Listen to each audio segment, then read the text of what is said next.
Some of the greatest voices in soul music didn't begin in nightclubs. They began in church pews, Sunday choirs, and gospel quartets, where music meant worship before it meant fame. Yet for some of these singers, the applause that followed success could never silence the battles happening away from the spotlight. Addiction, heartbreak, pressure, and loneliness slowly rewrote lives that once seemed destined for greatness. But everyone knows that a man ain't supposed to cry. Today on R&B Vault, we're looking beyond the headlines to revisit 10 remarkable artists whose extraordinary gifts inspired millions, while their private struggles led to heartbreaking endings that forever changed the history of soul music. Number 10. Frankie Lymon. Why do fools fall in love? Why do birds sing? Imagine becoming one of America's biggest stars before you were old enough to get a driver's license. That was Frankie Lymon's reality. At just 13 years old, he was leading the teenagers with Why Do Fools Fall in Love, a record that transformed him into the first true black teenage pop idol. To audiences, he looked fearless. Behind the scenes, he was still a child trying to survive an adult industry. Long before the television appearances and screaming fans, Frankie grew up surrounded by gospel music in Harlem. His parents both sang in church groups, and faith shaped the sound that later made him famous. But success arrived faster than maturity.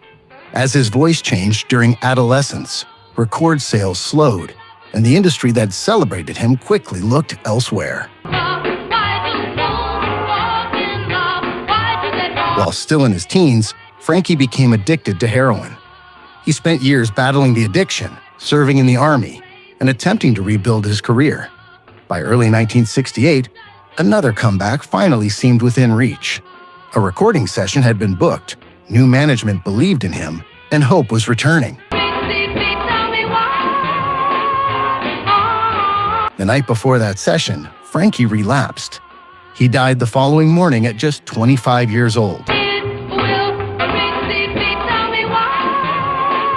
Number 9.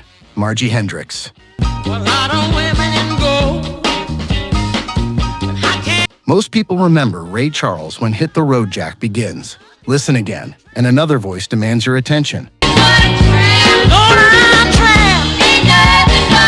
The woman answering every line with equal conviction was Margie Hendrix, one of the most electrifying vocalists soul music has ever produced. Before she became a Raylette, Margie's life revolved around church. Growing up in Georgia, she played piano, directed choir rehearsals, and developed a commanding voice that could fill a sanctuary without effort. Those gospel instincts became the emotional backbone of her performances with Ray Charles, helping redefine modern soul music. Professional success, however, did not bring personal stability. Her relationship with Ray Charles became deeply complicated, especially after they had a child together while he remained married. Friends later described how heartbreak gradually gave way to heavy drinking, and eventually heroin became part of her life. After leaving Ray's group, opportunities became increasingly scarce. The woman once praised by fellow musicians for possessing one of the fiercest voices in America slowly disappeared from the public eye. Margie Hendrix died in 1973 at only 38 years old. The exact circumstances surrounding her death remain uncertain. But what isn't disputed is how much music lost when one of its greatest voices faded into obscurity. History remembers legends. Sometimes it forgets the people who helped create them. Number 8. Wright. Except God be in the plan. Not every soul singer learned emotion from heartbreak. Some learned it in church long before they ever stepped into a recording studio. I take my babe and we get down on our knees. Wright was one of them. Raised in Tennessee, he spent his early years singing with gospel groups, including the Sunset Travelers, developing the passionate delivery that would later define Southern soul. We also thank him for binding us so closely. When he crossed into secular music during the 1960s, he didn't leave gospel behind. One can't fall without the other. We also He simply redirected its intensity into songs about love, regret, and survival. all night long as we sleep. Records like that's how strong. My Love Is, A Nickel and a Nail, and 8 Men. 4 women made him a respected figure throughout the South. Fellow musicians admired how every performance sounded less like entertainment and more like lived experience. I can just see heaven. Unfortunately, much of that pain was real. Drug-related legal problems interrupted his career during the 1970s, and prison time stalled the momentum he had worked so hard to build. That this is not just an everyday love. No, no, no, no. Although he returned to performing, years of addiction and declining health had already taken a heavy toll. Got so much love. In 1980, while performing on stage in Alabama, O.V. Wright suffered a fatal heart attack. He was only 41. His records still sound painfully honest today, perhaps because they weren't simply songs. They were reflections of the life he was trying to outrun. Number 7. Early years shaped the intensity listeners still hear in every recording. My eyes light up when you call my name. As fame expanded, so did personal struggles. Alcohol, substance use, legal troubles, and repeated confrontations gradually overshadowed his extraordinary talent. When you hold me tight, fever. Record labels lost confidence, opportunities disappeared, and his career unraveled far faster than it had risen. While serving time in Washington State Penitentiary, Willie died in 1968 at only 30 years old after suffering a heart attack. James Brown later honored him with a tribute album, a reminder of the enormous respect he commanded among fellow musicians. Sometimes an artist's greatest influence isn't measured by awards. It's measured by the legends who quietly call them their hero. When you kiss me, fever, when you hold me tight. Number 6. Bobby DeBarge. Sometimes the love won't let To many listeners, the DeBarge family represents elegance, harmony, and some of the smoothest R&B ever recorded. But behind that remarkable musical legacy stood Bobby DeBarge, a singer whose extraordinary talent was matched only by the depth of his personal struggles. and I keep wondering whose heart she's not. Raised by gospel singer Ederline DeBarge, Bobby grew up in a household where church music was part of everyday life. To be in his shoes somehow. Before DeBarge became famous, he helped establish the funk group Switch, earning praise for his remarkable falsetto and songwriting abilities. Keep wondering who's holding down and now. Many musicians still consider him one of the most naturally gifted voices his family ever produced. He found to turn me back to the one. Yet while his younger siblings were becoming international stars, Bobby was quietly battling heroin addiction. Over time, the addiction led to criminal charges, imprisonment, and devastating health consequences. While incarcerated, he learned he was living with HIV, an illness connected to years of intravenous drug use. When I wake up, she'll be here next to me. Bobby died in 1995 at 39 years old. His story reminds us that talent can run through an entire family. The way it was. But every member carries a different burden. Sometimes, the brightest gift belongs to the person fighting the darkest battle. Whose heart she's knocking around. There's nothing. Number 5.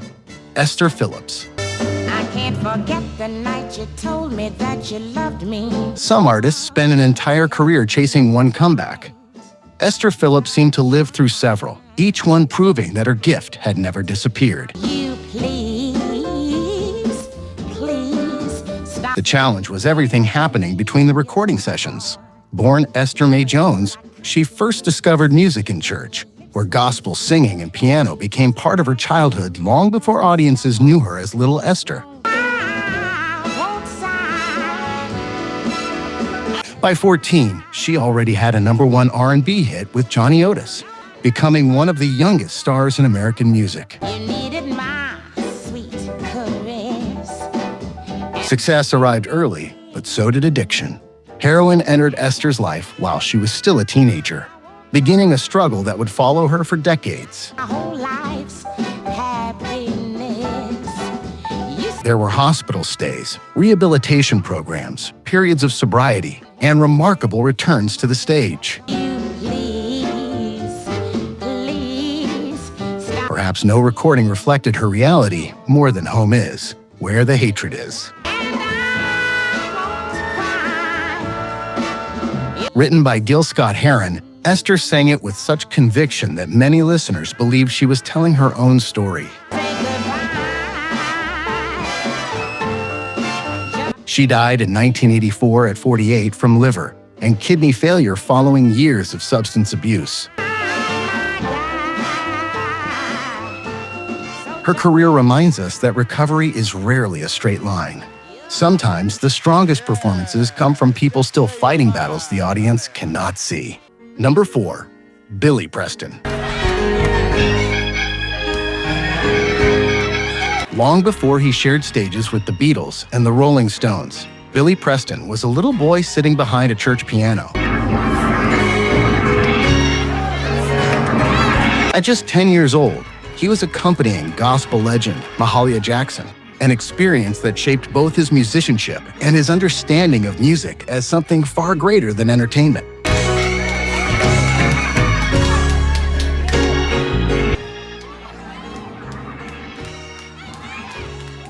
Gospel remained his foundation even as he became one of the most sought-after keyboard players in popular music.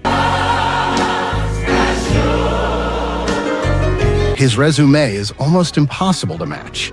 He played on classic recordings by the Beatles and the Rolling Stones, co-wrote You Are So Beautiful, launched a successful solo career, and became one of the few musicians respected equally across gospel, soul, rock, and pop. Yet enormous success did not shield him from addiction. Cocaine and alcohol led to arrests, legal problems, and repeated attempts at rehabilitation. Even through those difficult years, Billy frequently returned to gospel performances, never completely letting go of the music that first gave his life purpose.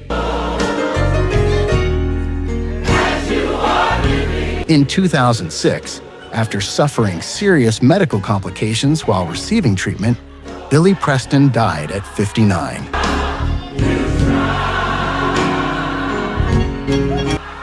His career proves that remarkable talent can open almost every door in the music business. It cannot always close the doors addiction leaves open behind it. Number 3, Dinah Washington. A little love that slowly grows and grows. Every generation produces a singer whose voice becomes the standard everyone else quietly studies. Don't let me down. Oh, show me that you care. During the 1950s, that voice belonged to Dinah Washington.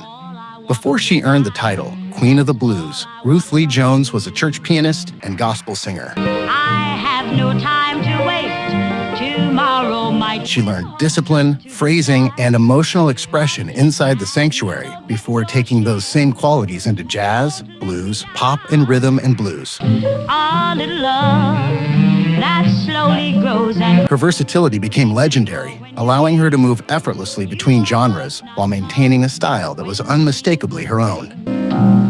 Don't let me down. Oh, show. But the pressures of constant touring created another reality many performers faced during that era.